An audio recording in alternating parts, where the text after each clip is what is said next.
બનાસકાંઠા જિલ્લાના પાલનપુર તાલુકાના ઝઘણા ખાતે આવેલી એકલવ્ય મોડલ રેસિડેન્શિયલ સ્કૂલમાં ફૂડ પોઈઝનિંગની ગંભીર ઘટના સામે આવી છે.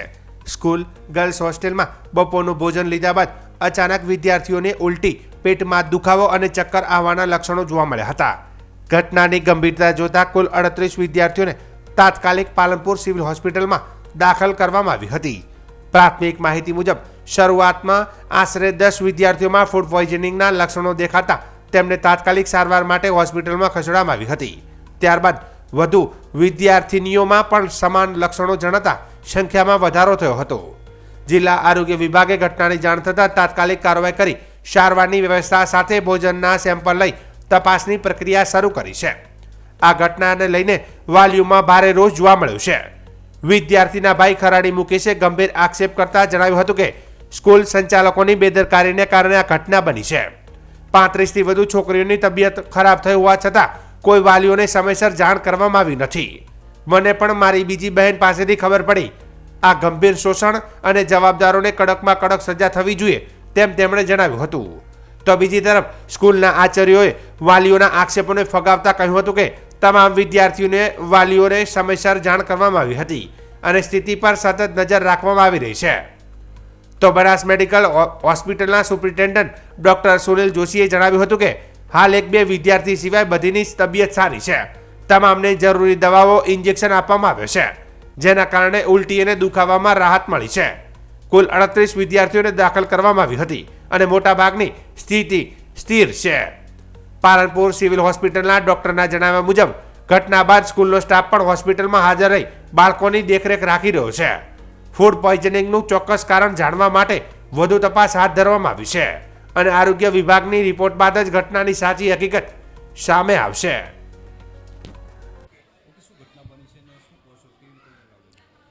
ઘટના કાલે લગભગ બપોરે છોકરીઓએ હોસ્ટેલમાં ખાધું છે.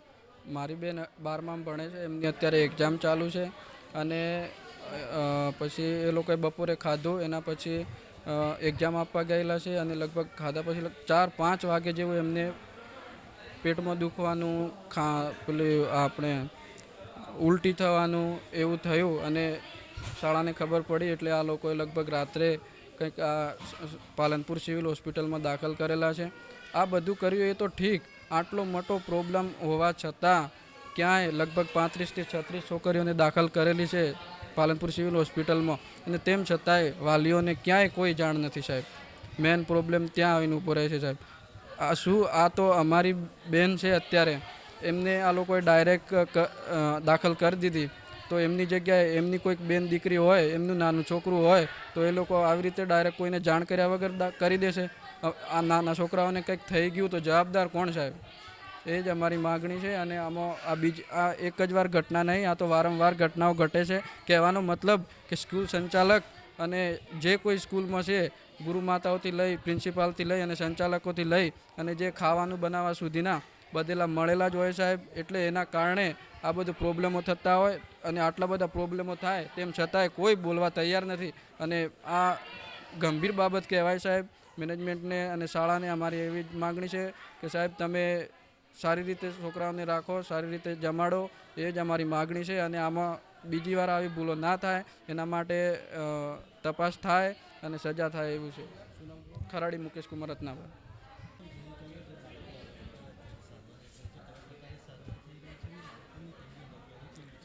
અત્રે બનાસ મેડિકલ કોલેજ અને જનરલ હોસ્પિટલ પાલનપુર ખાતે 38 બાળકો અત્યારે દાખલ છે, જેઓ એકલવ્ય સ્કૂલ જગાણાથી લાવવામાં આવેલા અને ફૂડ પોઈઝનિંગ થયેલું હતું. અત્યારે 1-2 બાળક સિવાય બાકી બધા બાળકની કન્ડિશન એકદમ સ્વસ્થ છે અને જે 1-2 બાળકને થોડુંક આવી ફ્લુઇડ વધારે આપવું પડે એવું છે એમને આપી રહ્યા છીએ. બાકી કોઈ ખતરાથી બધા બાળકો બહાર છે. આમાં અત્યારે એમને આઈવી ઇન્જેક્શન આપવા પડે, ડ્રીપ આપવી પડે, જેથી ફ્લુઇડ જે શરીરમાં ઓછું પડતું હોય એ પૂરતું થાય અને વોમિટિંગ માટે અને દુખાવા માટેની દવાઓ બધી આપવામાં આવે.